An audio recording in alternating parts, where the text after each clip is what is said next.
Welcome to Button Smash, everybody. How are you doing out there tonight? We see you here in the live chat on twitch.tv/WeAreRogueMatter. Checking us out everywhere you can listen to a podcast, including Apple Podcasts, Google Podcasts, and more. So thank you for doing that, giving us good ratings wherever you guys can listen to our podcast. Hello, hello, hello. We see you guys on Spotify as well. Each and every week, we come here live to talk about everything under the gaming industry here and on this week's podcast, we're going to talk about a lot of things. But before we get into any of the good stuff, got to see who's joining us.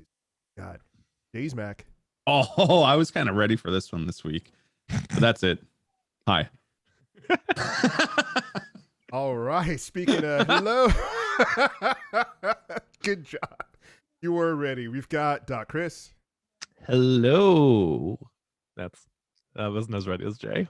You just got a hello. You just copy? We're just like, I'm just going to copy his answer. Yeah. All right. Just make it look different. We'll take it. And speaking of, we'll take it. TV's Casey. I'm Game of the Year this year. Yes, you can't even. All right. Sweet. You know him, you love him. He's got a PS5. Booster Greg. Casey's claim to being Game of the Year is false. Currently, we're counting all the votes and trying to figure out who it is right now. I can assure you that Casey, however, is the worst Game of the Year. So, I mean, if you take out worse, then he is the Game of the Year. So. Casey, you gonna take that? Huh? Also, did I mention I have a PlayStation 5, Casey? Hey, Greg, what's your address? Casey, you gonna take that? You gonna sit there? Huh? Oh, that's cool. Listen, I've just got my PS5s saved for later, according to Walmart. So that's saved in the cart, tucked away, nice and. Let's wait and see if that will be fruitful later. Yeah, your PS5 was in the cart. You hit buy, and it was just like, "We're sorry. We're so sorry. We're so sorry." Oh. Sorry. I didn't get. At least I didn't get the fucking page with the dog with like pretending to be a reindeer. What is that even about? I don't care. Amazon, that, right? Like, oh Max dear, from like it looks like our Walmart website is overloaded. Yeah, I've seen those. I hate that stuff. This has already gone off the rails. Speaking of off the rails, I'm your host, Matt Cody Sergio. Welcome you guys to Button Smash. So the first thing we're talking about tonight, we're talking about the latest gaming news and reactions behind it. So CyberPunk2077 had their feature presentation today, their live wire, so to speak. And in it, they finally answered the question, will content creators get copyright strikes from the music industry for live streaming Cyberpunk on Twitch or creating videos on YouTube? Thank you. Finally answering this question.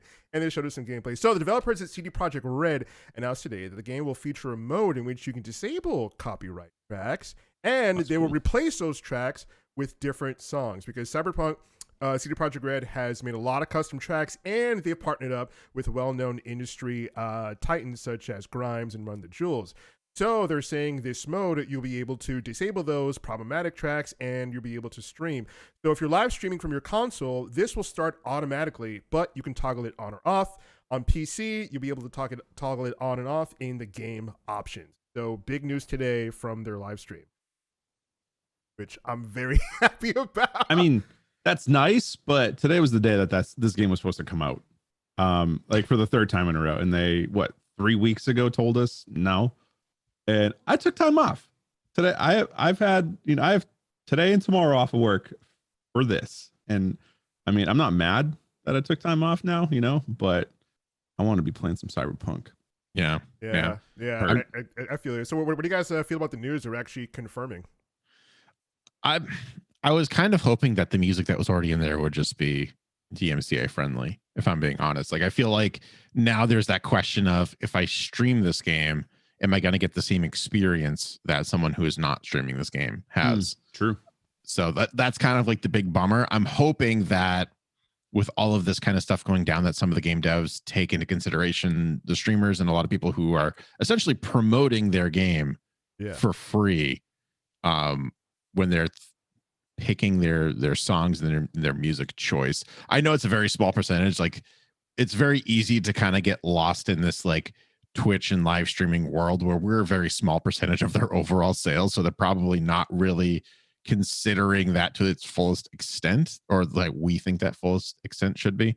But it's nice of them to be like, yeah, we'll just give you like the songs that are just different, or like legally distinct different, like having like a rip off of a song essentially. But you always have to kind of wonder, like, a game like this is going to be long, and if you're going to be streaming it, how different is that going to be? Because music is a big part of any experience. So that was my kind of like knee-jerk reaction.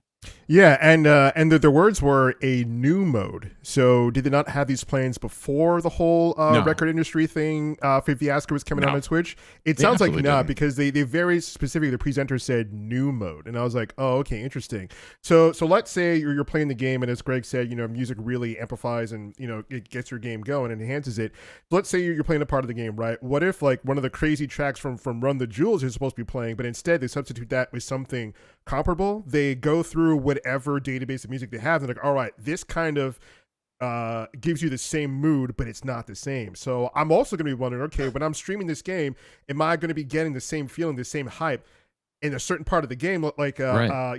let's say you're in a bank robbery or something's going on, and like Run the Jewels or Grime is supposed to be playing, and it's a crazy track, but because I'm streaming it and I have this mode on, it's not as good. All you get are Yeah. the Kids Bop covers. Yeah, no, it's a different band. It's a different band called Hurry the Gems, and Kind of Dirty. Like, And Gripes. yeah, Gripes. There we go. Instead of Grimes, it's Gripes. Follow the Gems or something like It's that. the legally distinct off brands of everything. I love Yeah. it. Right, It's like terrible. the off-brand cereals of the music world. So Or bad. it's like the Dr. Thunder, you know what I mean, that you get from Walmart for the Hey, don't knock on Dr. Thunder. Okay, Dab Mountain did Lightning then. How about that? But yeah, Well, I What think the it's a hell is good- Rite Aid Cola. Oh my god. This is a pretty good being mix, music guy, though. what do you think? I think that like this is a good medium. It's okay. We're gonna still keep the music that gives you the same vibes, but like we're gonna make it easy for you to do this. I feel like it's not. It probably wasn't that difficult to do. I mean, it's if depending on how the music shows up in the game. Like, let's just say it's a radio that's playing. Obviously, it's gonna be cycling through a bunch of files, and really you're just adding something that either activates or deactivates certain songs. So that's good. But if it's a part of the game where it's just like playing the soundtrack of like a cutscene, like I think of Death Stranding, right? So Death Stranding actually has a really good soundtrack, but there are moments in the game where you'll be like coming over this like ridge, and once you get over the ridge, the friggin' camera zooms out, so you're seeing the full expanse of what you're about to be in, and then they'll play a song that was made for the soundtrack, but by some like well-known artists. For instance, like Churches did the theme song for it, and there's some really good music in there, but like that was a huge part of the feel of the game, was some of these songs that would just kind of like kick in, and there would be like there would be full songs. But again, depending on how immersive the world is, if it is something like Grand Theft Auto where like you just are in a vehicle and the radio is just playing, something like that, I feel like that is probably less of a detraction from the experience. But we haven't played the game yet. We don't know when that music is playing, and chances are if it was going to be playing while you were in the middle of a firefight, it probably was something that was generic that could loop over and over again. That way you don't have to worry about the timing. Anyways, I think it's a good medium. Yeah, I think it is a pretty good happy medium. At least they're doing something about it. Unlike Twitch, who's like, Yeah. oh, just mute the game, forehead, smile. Which is I also find it funny that in companies there are different departments, right? Different departments do different things. So Glitchcon just recently happened, which is like Twitch's like COVID version of TwitchCon, because there's no TwitchCon happening. So they've arranged all these different experiences for their Twitch streamers, and a part of what they did was they decked out these like semi. Think about these big buses or like back of semi trucks with as gaming rooms. And then they would send out to like their top partners. Like, so some of them didn't get stuff like that. Some of them just got like all these little, accoutrements, these little souvenirs, like the Twitch logo that you can plug in to your wallet and LED, all these other things like that. And I'm like, damn, that department really was on it, because like all this stuff took a lot of coordination. They also like ran stuff on their main Twitch channel, the Twitch gaming channel, et cetera, et cetera. And I'm just like, so what's the other department of Twitch doing about music? Like, what's going on? Because there was so much attention like paid to Glitchcon, and obviously Twitch is a huge company. Like, they're not all the same person. The people who are trying to maybe do something about like the record industry of America are not the same people like doing the stuff for Glitchcon, obviously. But here we have CD Projekt Red, who's just like, oh, by the way, here's what we thought about, because we see all this crazy stuff going on. We want you to create stuff, content for our game. We want you to stream our game, and we're trying to do something about it. And it's just like, damn. CD Projekt Red again being the good guys, being Yeah, the good yeah. people they are. You know what I Yeah. mean? They give us so much, and it's like Twitch. Well, what are you doing? Like, what's going on? But they can't be bothered to put something out. So I thought that was really interesting from today's stream to see that this one gaming company, hey, we hear what's going on, we see what's going on, and we're trying to put stuff in it. So I think maybe moving forward, but if you guys think that maybe more gaming companies are going to do stuff like this, like, do you think they should? You think it falls on them? Should they have to put like a game mode in which this is a feature? Yeah. Yeah, I mean it's kind of a loaded question. We're going to say yes because we're all content creators, right? But like to your average gamer, they're not going to care too much about Right. that. So it's not like top of the priority. There are certainly other people who are not content creators that enjoy Twitch and all of the content that's provided on there.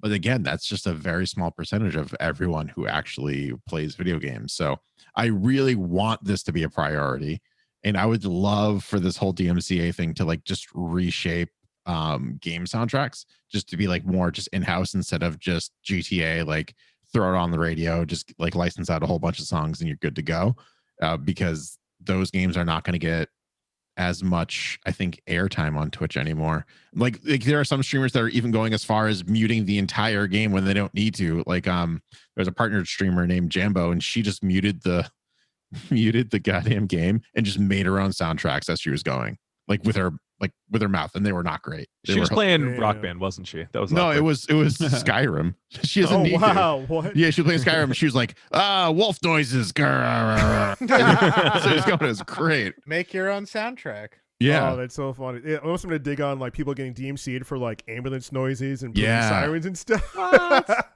Yeah, because we were like, oh, like you got DMCA'd, like this is a part of like this Hollywood pack or something like that. It's like, oh crap, what?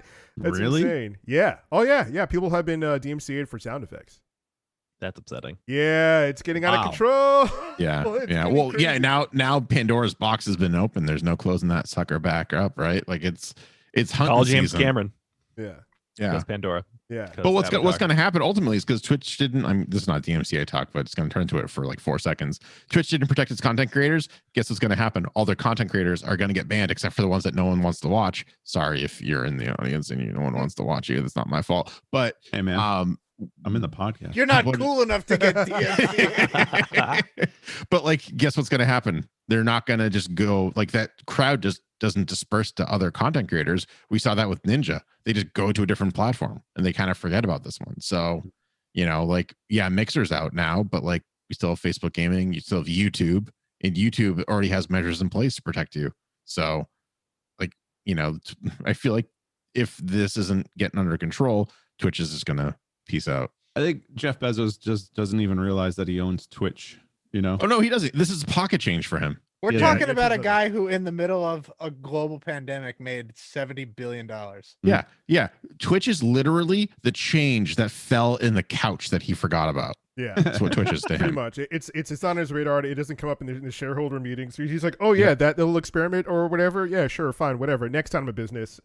I was wondering where that 4 mil came He from. just goes Huh. down his line items like, okay, Amazon, yep, Twitch, yep. Did we kill Superman?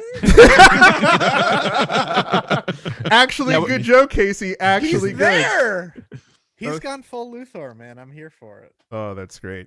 And one other thing they touched upon, they did a couple different things. They talked about music. They answered the content creator question, and they also talked about unlocking certain items in the game. So, CD Projekt Red has their gaming distribution site GOG.com, and if you link your CyberPunk account to GOG, you'll get certain in-game unlocks like a leather jacket with the Witcher wolf skull on it, which actually looked pretty Nice. badass. I was like, ooh, that actually looks really cool. And there's a bunch of other stuff too you can get from linking your account.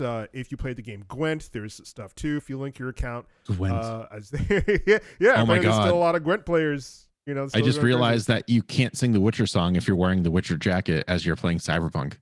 Look at DMCA'd. Oh no! More like toss a, Legally distinct. Put it more in. like Yeah. toss There. a It was good enough for DMCA Vanilla to Ice. your snitcher. Got him. Got the Here we industry. go. The Good industry's job. like, "I'm gonna I'm get back to glad that, you're on the Casey, you son podcast, of a bitch." Casey. I'm so glad you're So, here. so someone's like petting a cat somewhere up in like a music office. I'll get you, Casey, for that. Just you wait. Oh my god! But You yeah, watch. I'll listen. I'm calling it now. We could become the Weird Al Yankovic of Twitch DMCA's. That's it.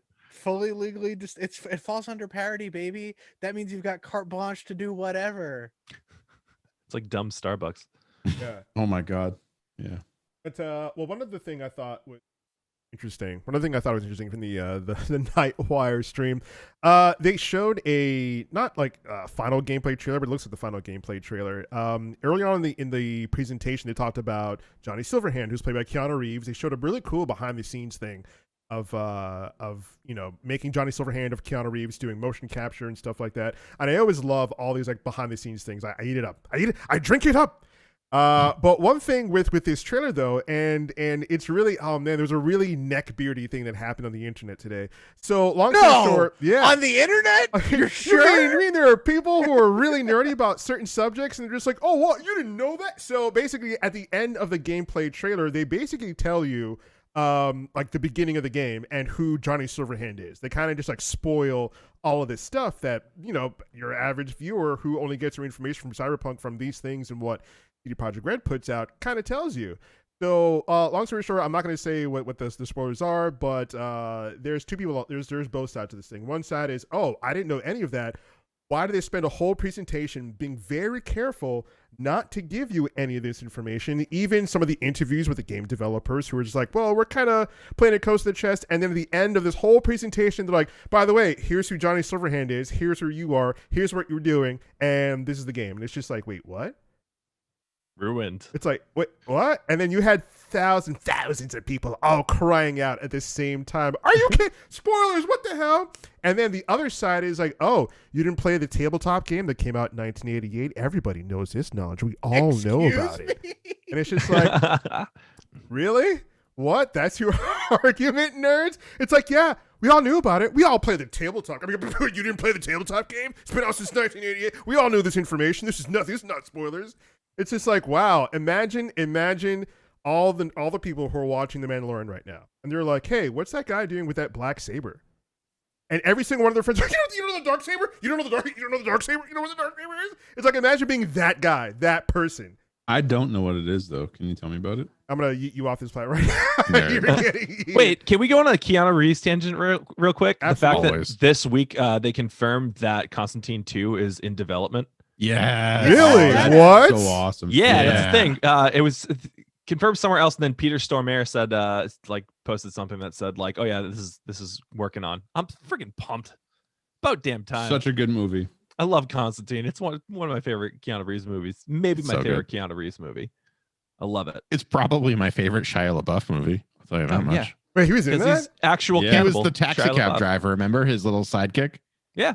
Who's always like chauffeuring him around. I forgot about that Holes was the completely. best Shia LaBeouf movie. And then That's and then at the end he ends up.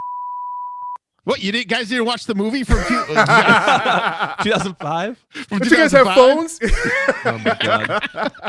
Nothing like 15 years. I mean, I guess that we've had sequels now that have come out like 30 and 40 years Yeah. after it. We can't be Yeah. that mad about like 15 years, but yeah, whatever. People love Keanu. Yeah, it's I'm amazing. excited about that. Speaking of things people love, gaming awards. People Gaming love awards. the Video Game Awards, and the Video Game Awards are coming up December 10th. And Jeff Keighley, the OG, came out with the nominees for the Gaming Awards. Yeah, so in the Video Gaming Awards, we got all the different categories coming together. We got Game of the Year, Best Game Direction, Best Narrative, Best Art, and a lot of these are very tough. Now, you can go over to thegameawards.com and vote for these, and I'm just going to say some of these categories, I don't even know how to vote. I don't know how it's going to come across. So up top, Game of the Year, right? Because that's all what we all want to see. That's the bread and butter right there. You've got Doom Eternal, Final Fantasy VII Remake, Ghost of Tsushima, Hades, Animal Crossing New Horizons, and The Last of Us Part 2. What do I even vote for? It's got to be Animal Crossing. It's got to be though. Animal Crossing. I mean, I feel like it's Yeah. gonna be Animal Crossing. Like it's That being it said- saved people's lives from this, lockdown. It has, but also, I feel like Hades is kind of like literally the perfect version of itself. I can tell you, it's definitely not going to be Doom Eternal. Definitely. Yeah, which Like, I I feel like don't there's even know gonna how just be, that's like, in the running. We need a loser somehow. So Doom Eternal, and then the Final Fantasy VII Remake. As much as I enjoyed it, it wasn't anything like spectacular or Also like not a complete groundbreaking to game. me. I 100% disagree with you. I don't- about it was that just a- fact. it was- I don't want it for game of the year, but that game was perfect. It was just a Final Fantasy. It was a really good Final Fantasy game, but I didn't see it more as a Final Fantasy It's game. the first chapter of a Yeah. really good Final Fantasy Yeah, game. that's, I that's think also true. It was the best version of what it possibly could be. It lived up to every impossible expectation. And then that some. is and then some, and that is an incredible feat. That being said, Fair. still don't think it should be game of the year. Yeah. Yeah. What if I Um, told you it's gonna be The Last of Us 2? It shouldn't be Last of Us 2. shouldn't And I be. really It's going to be. like The Last of Us 2, but it shouldn't be. It really, I do think Animal Crossing like should take the win.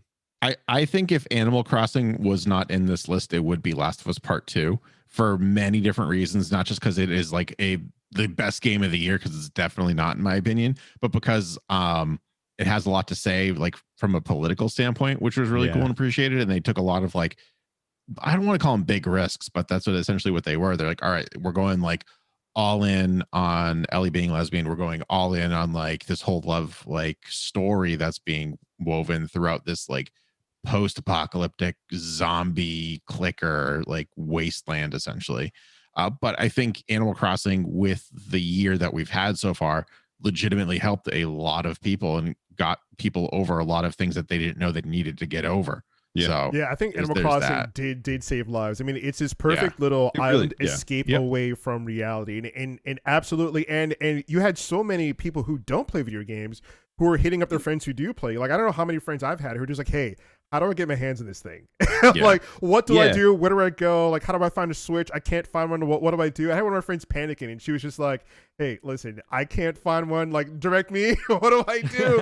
And because like she played it at her boyfriend's at the time, and she was just like, I need this for myself. Like, this is perfect. I can see myself getting lost in this, and just because this was like the height of the pandemic, and Nintendo was just Right. like, here, we've got all of you guys, boop on all your snoots, right? But then Ghost of Tsushima came out, and I was like, hell yeah, I want this to win. Yeah, Dude, I played so much Ghost of Tsushima. I played I so much of know. Ghost of Tsushima, and story wise, if you just go by story, I think Last of Us has a better story woven than Ghost. But Ghost, I think as an overall game, I just got lost in it. I think it was so great. I played it for so many Yeah. hours. I just roamed the landscape. Like, even when the game was done, I just rode around and I waited for the multiplayer and playing the multiplayer. I love Animal Crossing, but for a game of the year, I don't know. I mean, feel good game, yeah, but I don't know about game of the year. Yeah, I mean, my personal favorite, and I want to win, is Ghost of Tsushima, just because I think it's my favorite out of all of these, and I've played all except for Doom Eternal. I didn't play Doom Eternal, but you know, So you Greg played- has Ghosts. Who does everybody else have winning for game? that's my personal favorite. But I think it should be Animal Crossing.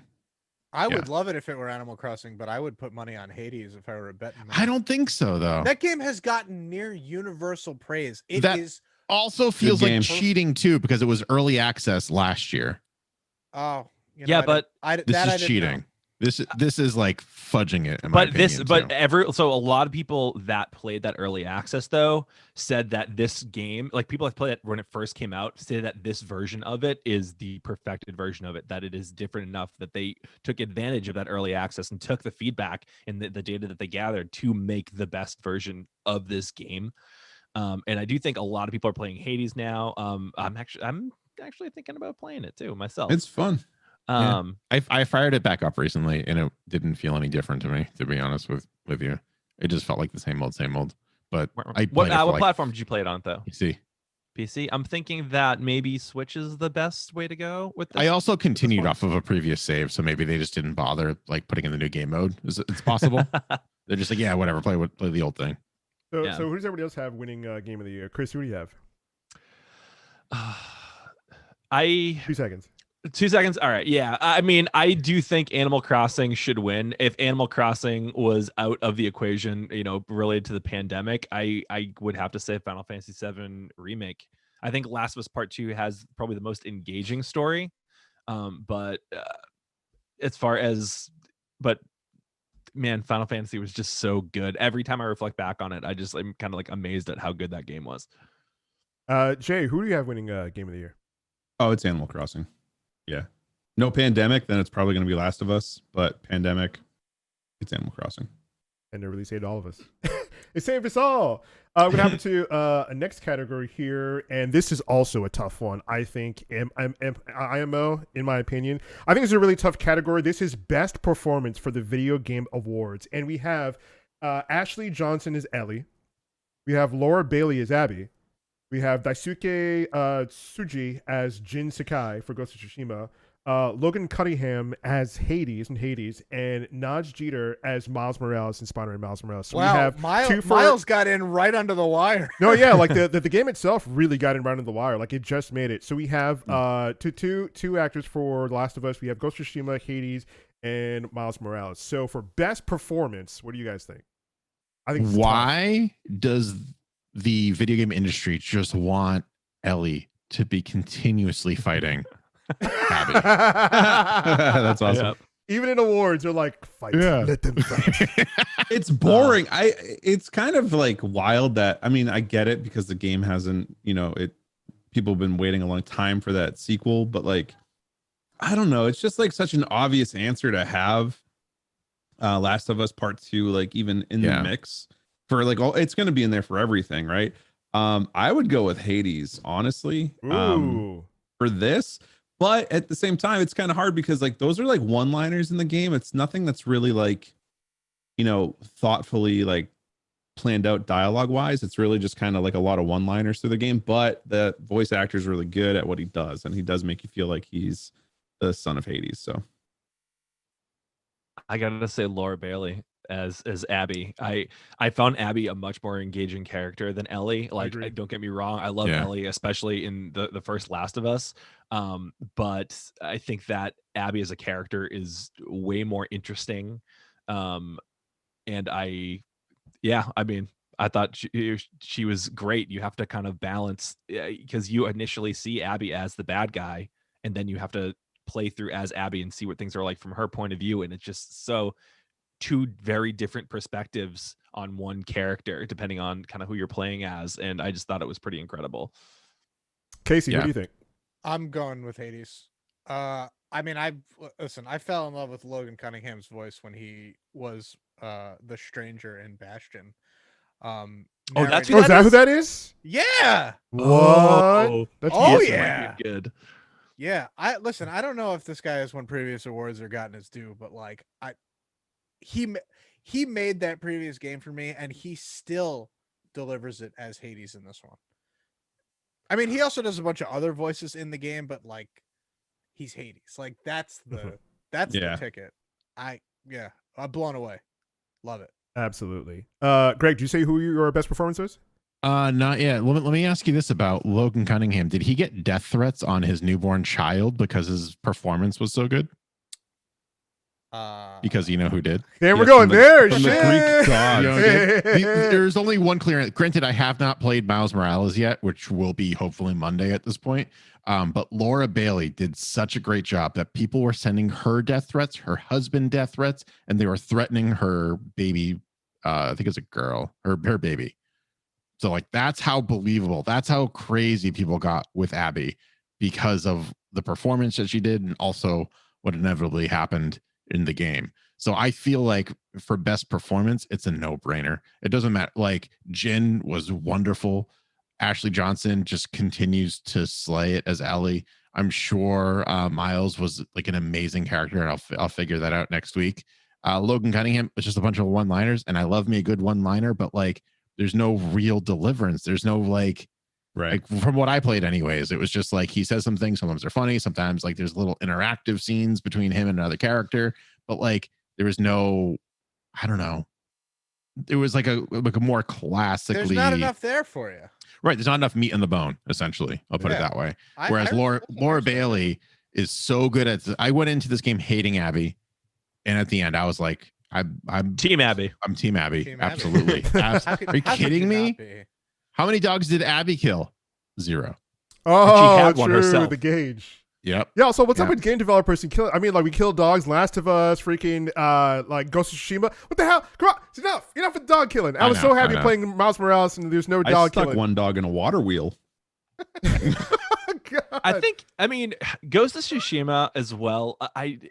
Big picture, like that game really is freaking good, and I feel like I didn't appreciate like either the story until you got to the ends of some of those lines. Like the story started out, most story threads started out pretty like generic, cool. But by the end of them, they just end up in such crazy places that they were so good. And also like I'm gonna mess up his name, but well, whoever did the voice of Jin, I'm not even gonna bother saying it because I'm gonna ruin it. Sorry, Daisuke. Sorry. It really was a really good understated performance, because that's kind of what the game needed. And I think he did an amazing job for that. And I think the game could have been super over the top, but that also wouldn't have been true to the genre that they were going for.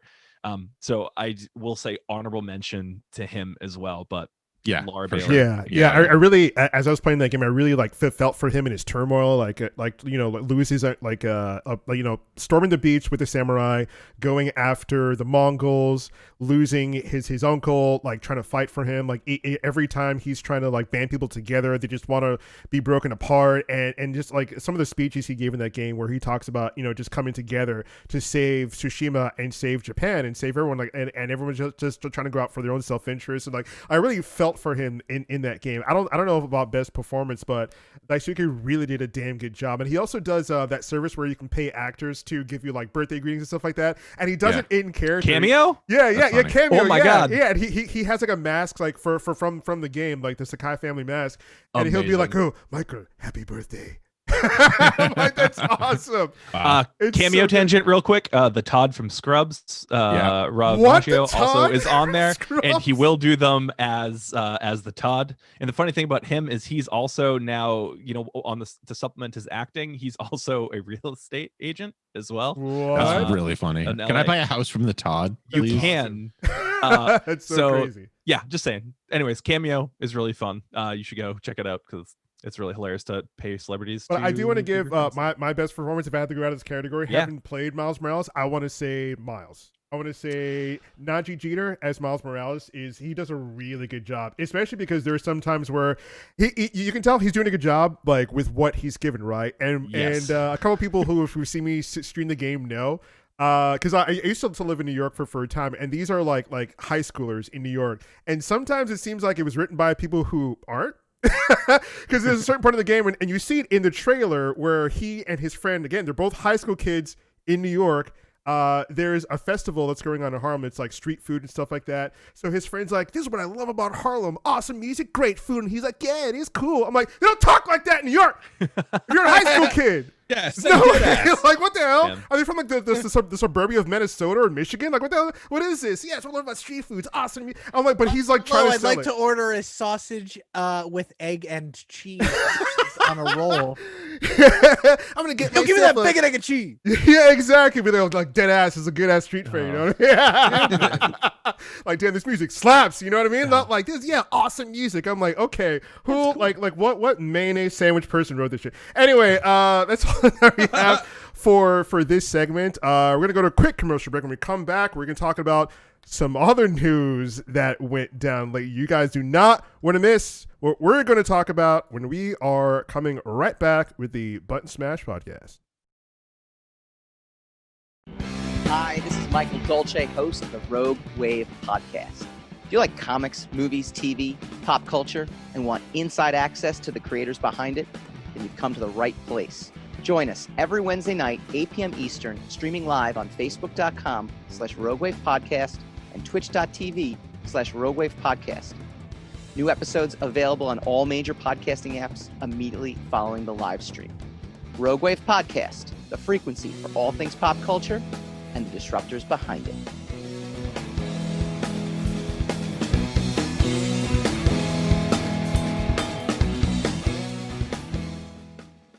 Listening to us wherever you listen to a podcast, on Spotify, on Apple Podcasts, give us a good rating, Google Podcasts, and more. Listening on your phone, on your way to work, while you're at home at work, whatever you're doing. Thank you guys for supporting us. It means a lot. Yes, Greg's OnlyFans is coming up later. Sure.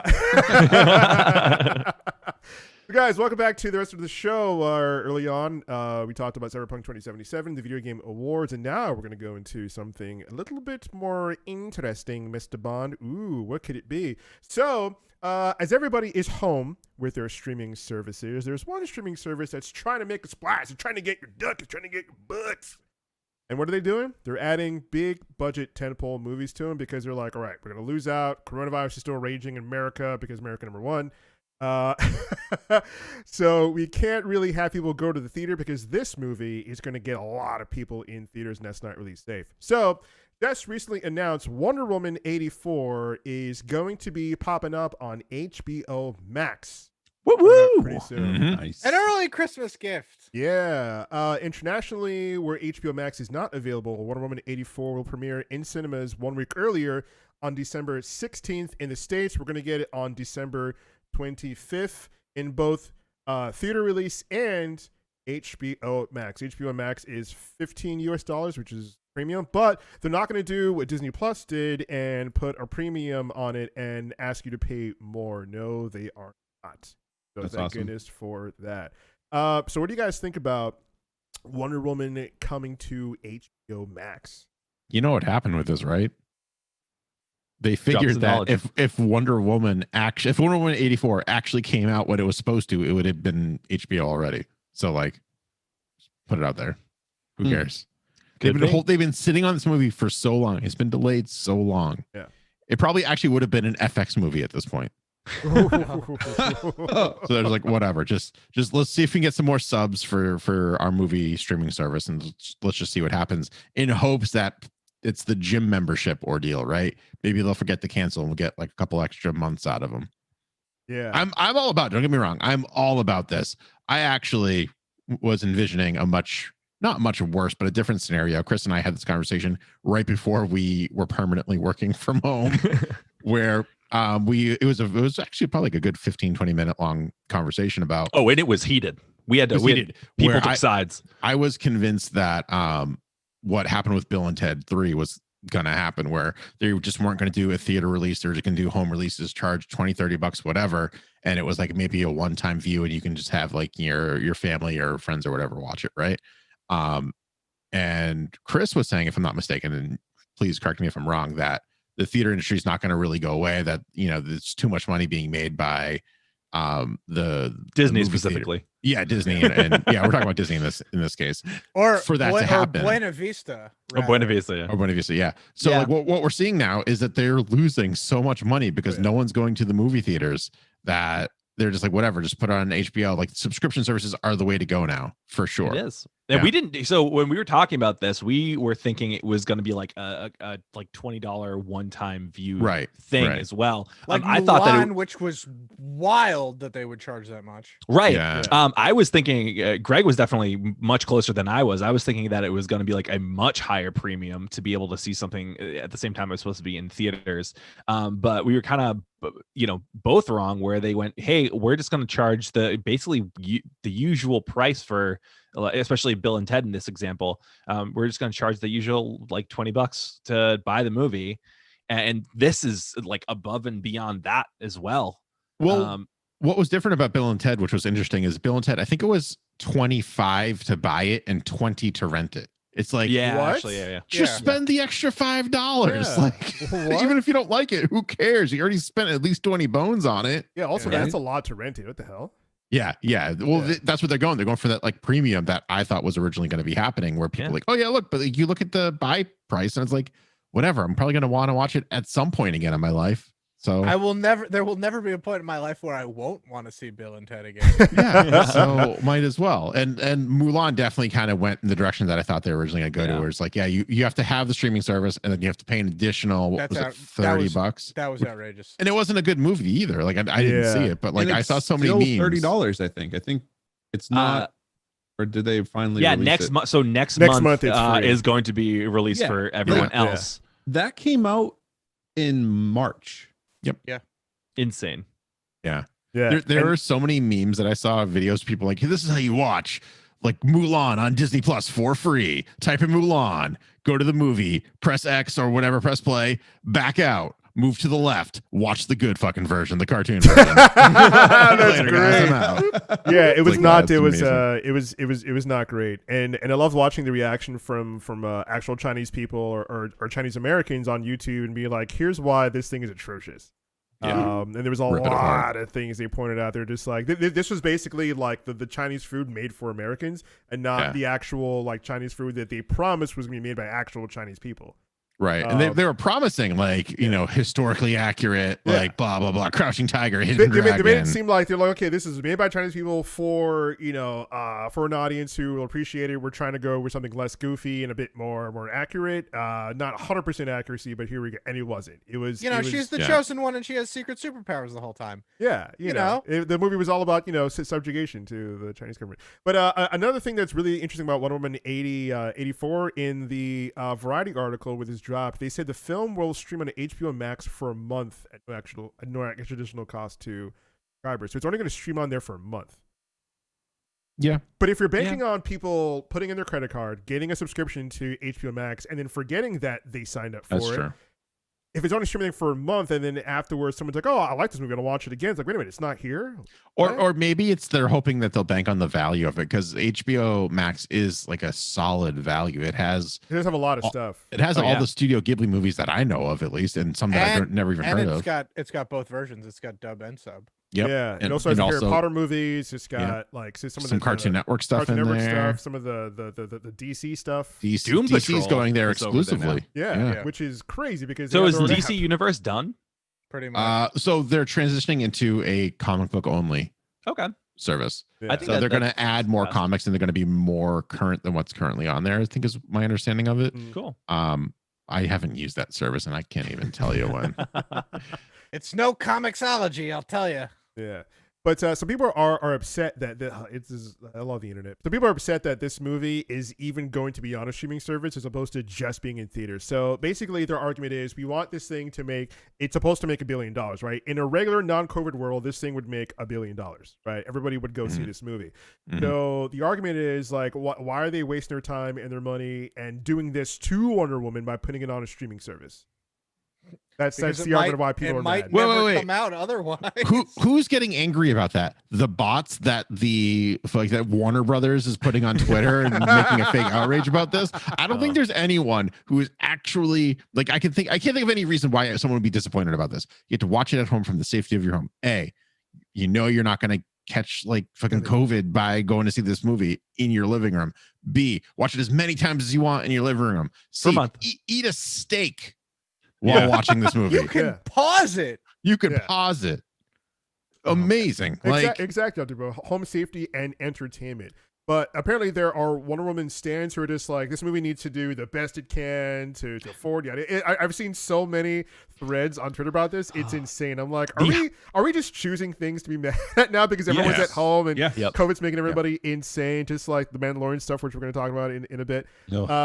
The highest grossing 2020 box office movie is Sonic the Hedgehog right now. I thought it was Bad Boys. Pre-COVID. Huh? Pre-COVID. I believe it was a trivia question for me at one point, which was weird. But I believe it. Yeah. Let's look it up. I'm gonna look it up. But I personally don't have any stake in this movie. I thought the first movie was pretty good until like the final act. Yep. I like the No Man's Land stuff. I love the Themyscira things. I want it to be more like God of War. I didn't want it to be like in modern time, like Man era. Like I wanted to see her like battle and get like all of her mythic stuff. Like I wanted to see like kind of like the DC animated cartoon where she went to the underworld and all that crazy stuff. Diana, I just want you to fight a Minotaur. Yeah. Because I mean, in the, what was it, the Batman vs Superman movie? She's like, I fought things from other worlds before. It's like, okay, we're gonna see that in the Wonder Woman movie. Nope, we did not. Just Hades from Jumanji. Yeah, just the Dr. Lupin from freaking Harry Potter with the same mustache and everything. I was like, they didn't even change his look. It's the same like professor from Harry Potter. What the hell? It's freaking crazy. Update, Serge, you are right. It is Bad Boys for Life. So I'm gonna have to write this trivia, and you are incorrect. So Bad Boys for Life is number one with 204 million. 1917 is number two with 157 million, and Sonic the Hedgehog is number three with Wikipedia has came out this year. It did not. It came out. I believe it came out December 25th of last year. So just at the end of the year. Yeah, just phenomenal movie. Yeah. Wikipedia has a different. Wikipedia says the 800 beat out Bad Boys for Life by about 40 mil. Interesting. Worldwide. Oh, Oh, worldwide. worldwide. I'm sorry. Oh, okay. I'm looking domestic. Okay. We're talking about America, the only one that matters. Number one, the only one that That's matters true. here. Sorry, I'll worldwide- go back to recounting the votes. Worldwide, the 800 absolutely Yeah. has it. Bad Boys for Life, then Tenet, and then Sonic the Hedgehog. Sonic 1, stop the count. Sonic 1, stop the count. Stop the count. Awesome. That's it. Oh my gosh. But yeah, Wonder Woman 84, that's it. Freak that movie. I don't think it's going to do well. All right. So speaking of things that are doing very well, The Mandalorian. Hey. Yeah. Ba-ba-bum-ba-ba. Oh, copyright. Damn it, DMCA. Right? I have to like slow it down. Sing it backwards. It wasn't 10 seconds. It was good. Yeah. So The Mandalorian had a recent episode that absolutely slapped. I thought it was amazing. I thought it was real good. really freaking good. The action yeah. was incredible. I think it was the best one so far. You had Dave Filoni in there again. And I love the adventure we went on. We're on a water world. No, we're a dust planet. Tired of dust planets. We're on a water world with Mon Calamari. You got your Quarians, you you got got your Corns. Mon Cala, you got your squid, you got your big maw monster in there. Yeah. Casey, what do you think of the episode? I thought it was great. I was just happy to see maybe the best transition of animated character to live action in anything. Yeah. Yeah. Talk about it. Bo-Katan Kryze, as played by the always great Katie Sackhoff. Starbuck. Yeah. Oh, it's so good. I know she voices her in the animated series, but she'll always be Cara Thrace Starbuck to me, and I'm always happy when I see her working somewhere. Yeah. Yeah, she brings it exactly the same way. I mean, she's been doing the voice since 2008. She did it in the original Clone Wars. She did it in Rebels. She did it when Clone Wars came back. And now here in live action. It's a great continuation of the story. I mean, the Mandalorians, all the arcs in Clone Wars are probably some of the most interesting that there are in that show. 100%.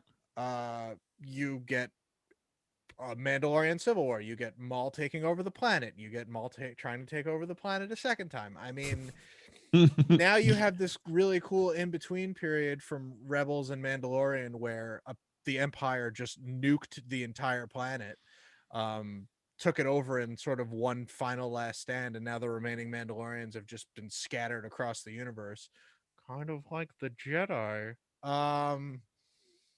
But yeah, I'm super invested. I love seeing people in super cool Beskar armor completely kick ass. Dude, that was awesome. The Yeah. whole sequence of them going onto the Imperial ship and taking it over. It's a heist episode. Yeah, right. Also, armor actually works in this show. Like that's Yeah. what made me really pumped. I was like, oh, so it actually deflects laser blasts as opposed to like all the stormtrooper armor, which just apparently Made attracts of it. plastic.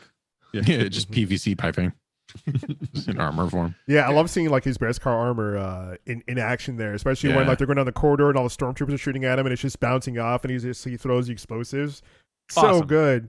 And it's like, what's your next move? Crashing his plane. It's so Well, good. we got Bosch doing it as maybe one of I the best know. Imperial captains we've ever seen. He was Yeah. very like serious and stoic throughout He was that whole a straight thing. professional. Yeah, Yeah. that was crazy. Like I was very impressed with his performance. No groveling, no Yeah, whining, no. no cowardice. Well, like they really just like kind of accentuated it with that other guy who was just Oh, like, yeah. "Seal it up, everyone, protect me." Meanwhile, on the Help!" other Close the side door. of that coin, Yeah, Close them all. yeah. So they really just kind of like they did a great job of portraying that side, like the Empire, right, and how serious they get and how like over the top, and like I don't think I've ever seen that I can think of an Imperial trooper or captain or whatever take their own life in the way that like electric suicide. bomber, Yeah. right? Yeah, like that was crazy. That makes him even more Nazi-esque in my mind. Yeah. Yeah. It's- I mean, dumb. just long lives the Empire. Yeah, that was Yeah, so amazing. The good. way when Moff Gideon was giving down his orders, just like, well, how much of the ship have they taken? Well, if that's how far they gotten, then there's no need sending reinforcements. You know what to do. And I was like, oh snap, let's go. ISIS is two guys. Yeah. No Puts it right in the hesitation. water. spring. Just starts Yeah. nose diving. I was like, this is so good. So Holy amazing. crap. And then you see the Mandalorians like we're working together, just like, they're gonna crash the ship. And just the way they move together as a unit just to like stop and destroy everybody. I was like, damn, let's go. This Yeah. is so good. I mean, which is why I really want, like, oh man, which made me think like if Rebels was live action like this, holy crap. Like they think how like different it might have been I don't know, like taken or received, or I don't know how much better would have been. Just Surge is just like, I wish I could get over the Play-Doh animation style so I can like Rebels. Surge actually likes Rebels. He just can't get over the animation I style. like the story behind it, because if you explain to somebody the story of Rebels and then all the stories It's inside, phenomenal. like, oh, that sounds really good. Yeah. And it's It just is. like, It's great. Yeah, I also am not super into the animation style as well, but that being said, it starts off way stronger than Clone Wars does, and it has stories that are just as good, and it was really good. Search, get on it. Just listen to it and look at your phone and do something else. You know? Yeah. I can't. I have to take it. I have to take it all in. Just imagine it in your mind's eye. Live action actors. I only watched it because it was canon. I was like, I got to keep up with it. Let's go. You know? Yeah. Got your boy Maul in it. I mean, they're able to do it. I mean, look at Bo-Katan. It's literally the same actor, Perfect. right? I hate her wig though. I couldn't get over that. That's one thing a lot Ellen of people clocked her wig were right away. saying She's like, that- "This is that's Yeah. a bad wig." I'm not great at pointing out wigs. I saw that and I was like, that's a wig. And that not only is that a wig, it's terrible. This is the worst thing I've ever seen. This ain't no Invisible Woman in Fant Four Stick wig.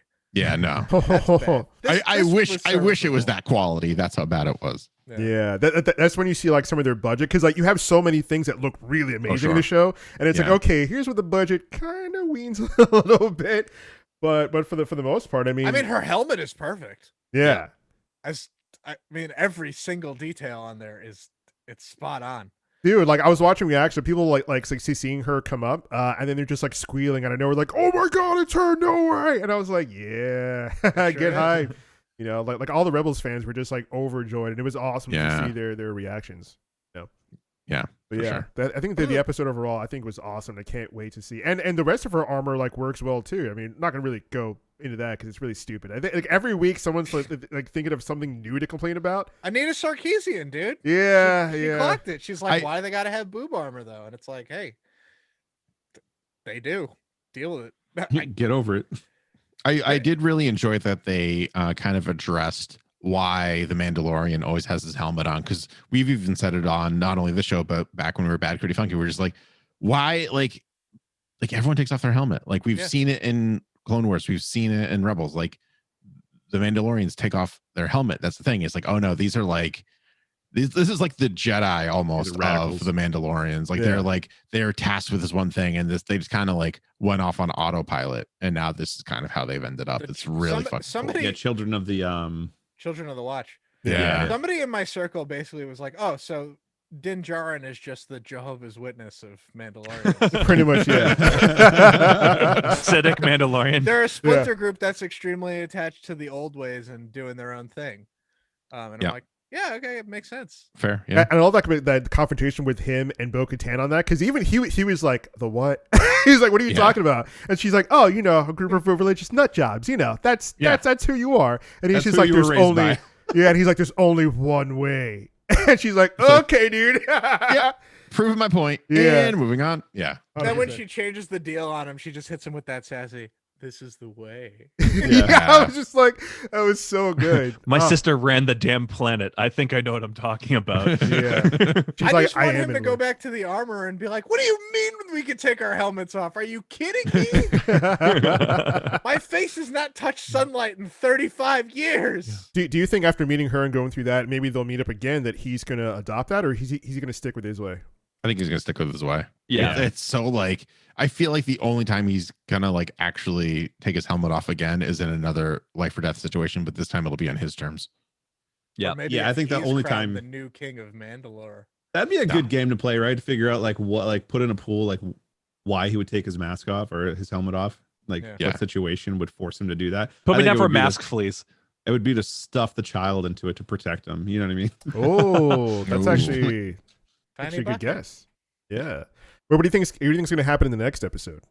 I think Carl Weathers is going to direct it. Yeah, we got Apollo Creed. Yeah, it's just like a boxing episode.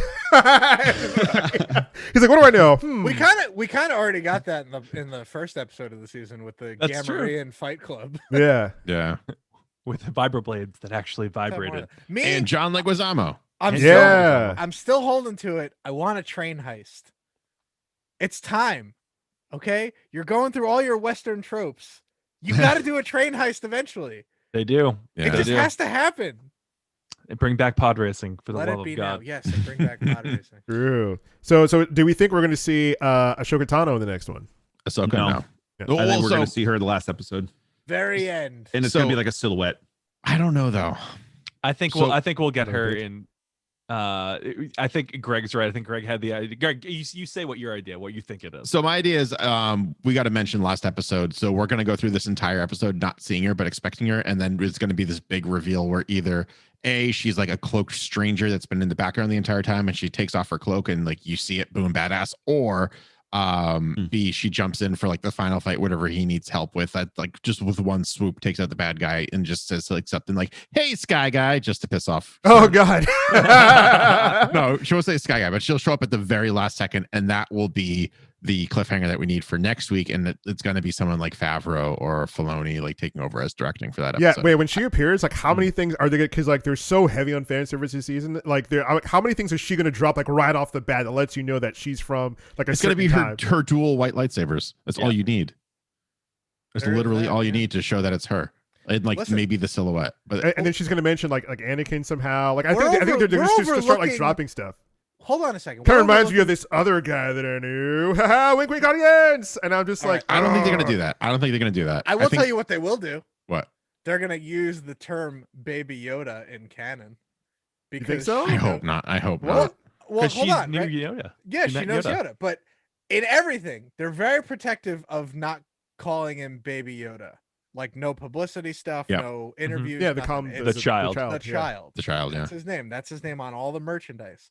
But Ahsoka is one of the few people left alive who will be like, "Oh, he looks like a baby Yoda," because she knows who he is. What if- Actually, what she if should he say he looks like knows- a baby Master Yaddle, Yoda. Yeah. and then everyone's heads Heads gonna explode. we find out that the child is actually a girl. That's it. Oh. No, I think they've confirmed that the child is a boy in the first season. Yeah. Did well, They ran all those medical examinations. They kept on calling him a he. So Oh. Oh, either that right. scientist is a fraud Well, or- likely, yeah. or You don't know. he's a Maybe boy. maybe Baby Yoda's got like that whole frog DNA sexual dimorphism thing from Jurassic Park. Child. I mean, true. I mean, there was the guy with the Caminoan insignia on his clothes there. Like, I wonder they were working on some kind of Yeah, they're cloning definitely technology, legitimate scientists. I mean, they made a whole clone army, right? They probably know genders. right?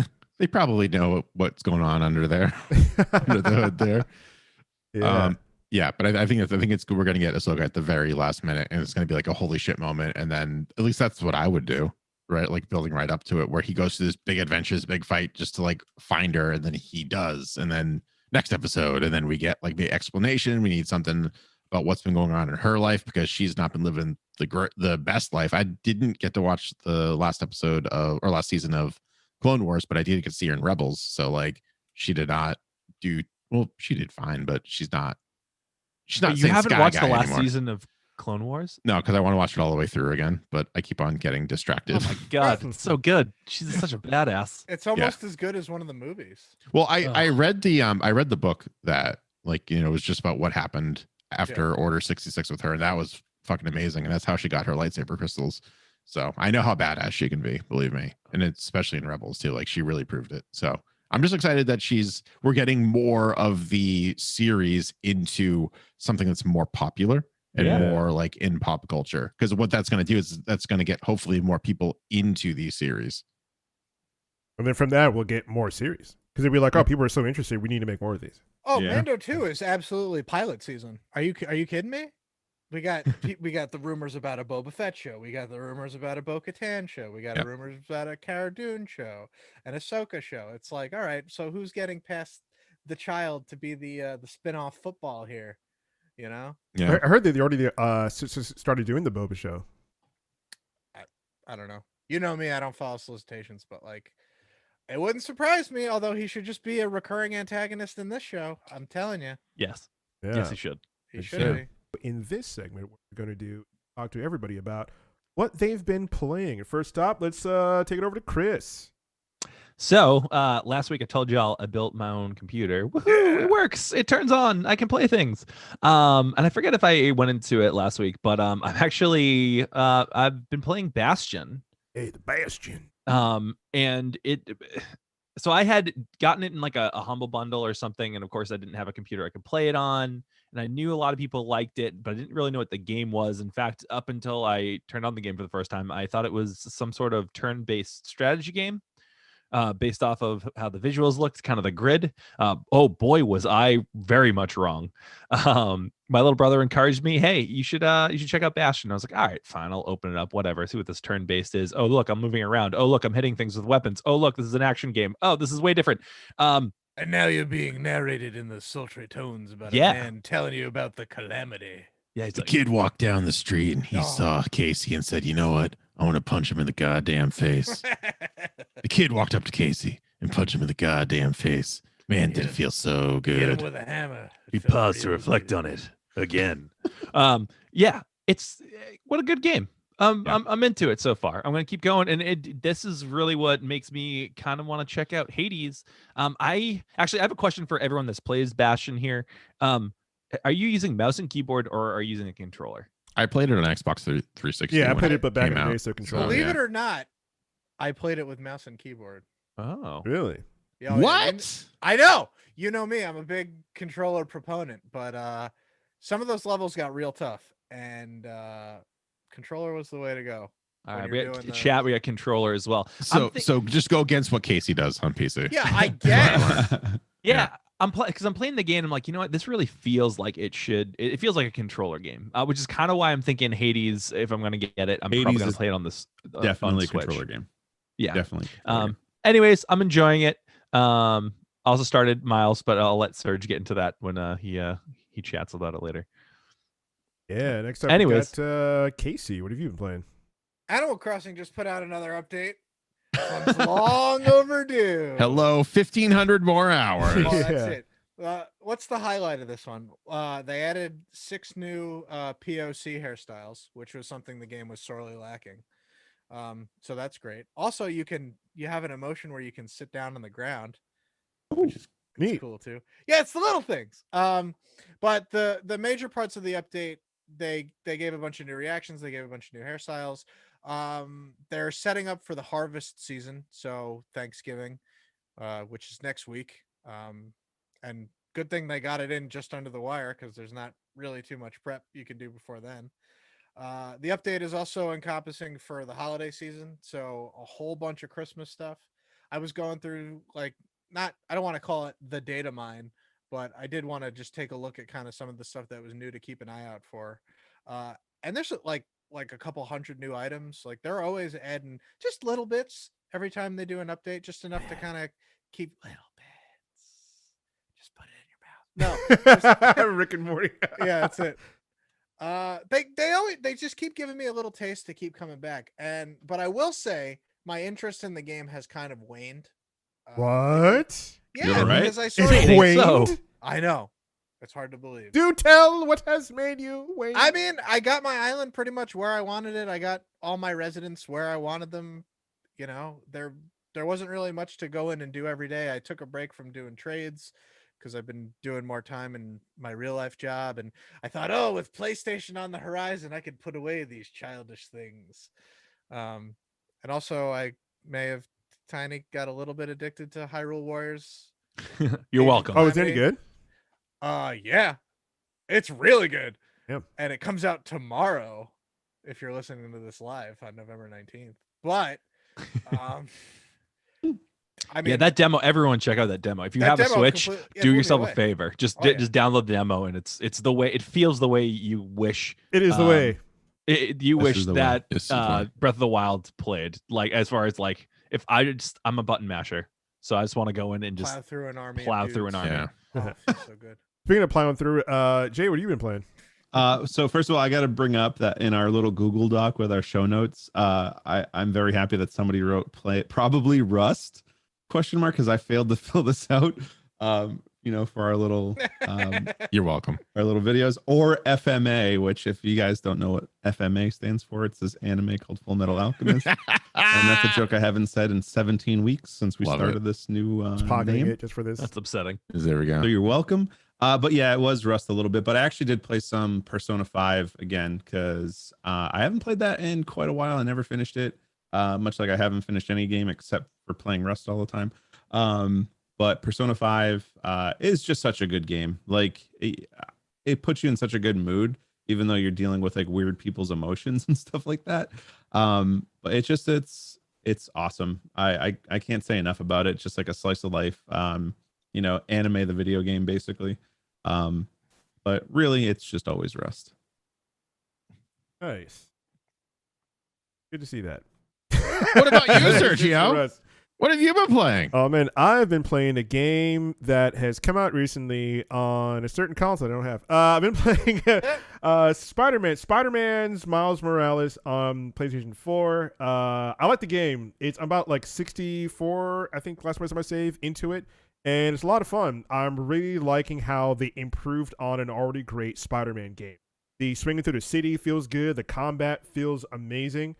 I always liked just swinging through a city, just diving towards the street and just catching myself right before you hit the ground and swinging through it, and they give you more points and more XP for that. And the story itself too, it really seeing the city from Miles Morales' perspective, right? This is the year after the original Spider-Man PS4 game, in which Peter Parker was Spider-Man for about 8 years, and then Miles Morales came on the scene, and then a year later, you come under Spider-Man's wing, and Peter's like teaching you stuff. And as the game goes on, like you learn more and more things. But I think it's a lot of fun, and then seeing also the perspective of Miles Morales looking at Peter makes you appreciate Peter more, because there's certain things that happen in the game we were like, damn, Pete really is the OG. All the stuff he had to go through by himself. Sure wish he wasn't on vacation over the course of this game. I don't know what you're talking about. Shut up. So yeah, it makes you really appreciate like Peter Parker, like him, like having to do Spider-Man solo, because like Miles has, this is a spoiler, Miles has like Peter like to teach him this stuff. You know what I mean? He's shown the ropes to Spider-Man. Like even like if you played the first game towards the end, where Miles kind of confesses like, hey man, I was bit by a spider. What's up? We're Spider Bros now, and it's just a really engaging game. And as the game goes on, like Miles comes into his own story and to his own happenings and what he has to face and what he goes through, and hearing the voice actor. And just playing through the action, like going through the drama, him and his feels about certain things, and then him getting over and him accomplishing things. It's such a great game. They did a really good job, not just making it, here's another Spider-Man game, but really making it Miles' game, if that makes sense. Like it really is like Miles' game. You're not just like the other Spider-Man. Not just the skin. Yeah, exactly. It's not just like a reskinning. reskinning. It's not just a reskin, not just the other Spider-Man, which is also in the trailer, where his friend's like, you always say, when you say Spider-Man, you always mean the other guy, but you're Spider-Man too. And I was like, oh, what does that mean for the game when I saw the trailer? And when you play the game, you're just like, oh yeah, this is great. But yeah, Greg, what have you been playing? I've been playing a little indie title called Ghost Runner, which is, we actually got to play it over at PAX East this past year. And I know you and Chris got to talk to the devs, and it was one of those games where I played the demo and I was like, you know what, I really want to get this game when it comes out. And then, or I played the demo at PAX, then I played the demo on PC when it hit. I was like, I'm definitely getting this game. So I finally got to play it. It's a blast. It is very fast moving. So I've had this sensation playing this game, and I've never felt anything like it in my paint. Just kidding. But like, it's a beautiful game. It's very cyberpunky, very Blade Runner-esque, but like, I'm not kidding when I say it. I didn't get motion sick, but I got like my eyeballs were so used to moving so fast at such a crazy rate that when I stopped to read chat because I was streaming it, my eyeballs were just like, what are you doing? Like, why is everything stopped all of a sudden? And I was like getting like little headaches from it. It was the craziest feeling.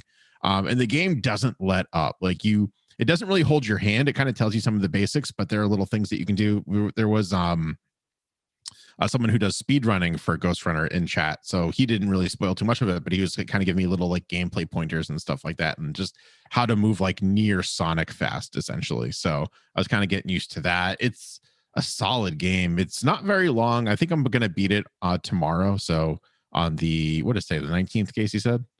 So I'll probably beat it on the 20th. So that means if you're listening to this after the weekend, it's probably already been beaten. But the VODs will be up over my channel, twitch.tv/BoosterGreg. But it's great. Like, I'm not listening to the story because I'm moving so fast through it, but it's just a lot of fun. And that whole one hit, one kill kind of gameplay situation is a very interesting challenge and makes you feel like either a complete dumbass or a badass, depending on the situation. So I recommend it. It's a lot of fun. Hey, speaking of recommended things, free this week in the realm of gaming, we got Elite Dangerous. Is that on the Epic Store? Epic Store. Yep. Epic Store. Yep. Elite Dangerous Hey. is full free. Damn, that's good. It's good. Get there. And Yeah. also, The World Next Door is free as well. Well, that's all the time we have for this week here at Button Smash. Thank you all who tune in live to watch us each and every Thursday at 9 p.m. Eastern on We Are Rogue Matter. Checking out all of our VODs if you want to listen to it or watch it back in crispy detail over at youtube.com/Rogue Matter. And listen to us on everywhere you listen to a podcast, including Spotify, Apple Podcasts, Google Podcasts, and more. We will see you guys later, or we will see you another time.